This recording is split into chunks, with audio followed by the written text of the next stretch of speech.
chắc lên cô là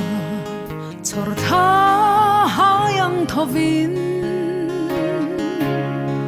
khovel zan thim eng moi ron honin a her sang zel o a eng moi zele sing pha lên ta khir nin har nge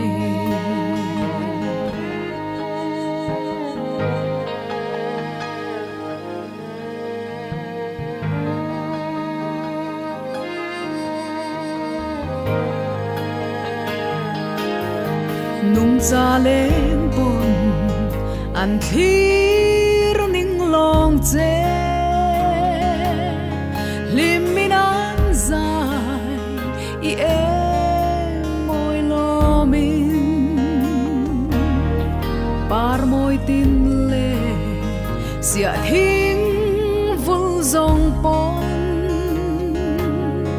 i liap noya đoan tru an rele chor tha bui o zan lau du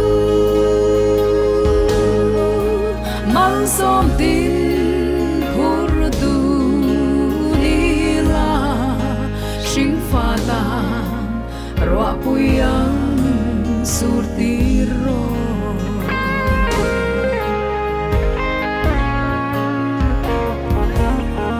om har lung vai te tan ero zong siam tu ngilin tra ruai ol nge dom lung ruka nun lui ayang acham puanang ti thar le tu dòng ini chor tha bui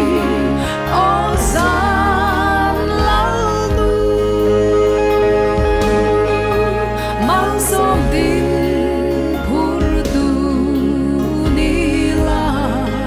sing fa ta rua puyang sur tiro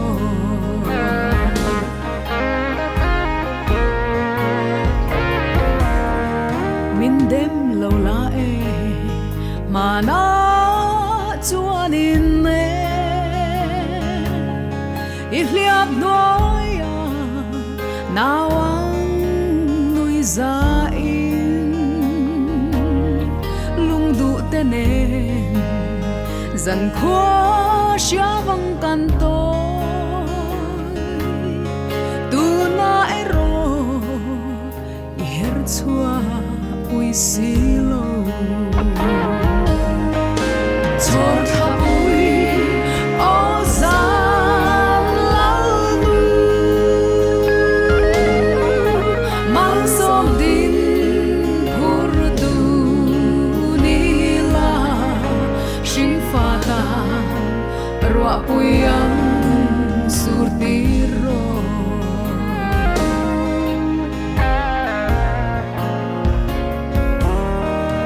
se zan mu i ching rei chine zan thim lun ro la lai lian thi khar tum son zai reng kan zuam ne mo lung dam te a zang mu chin har chi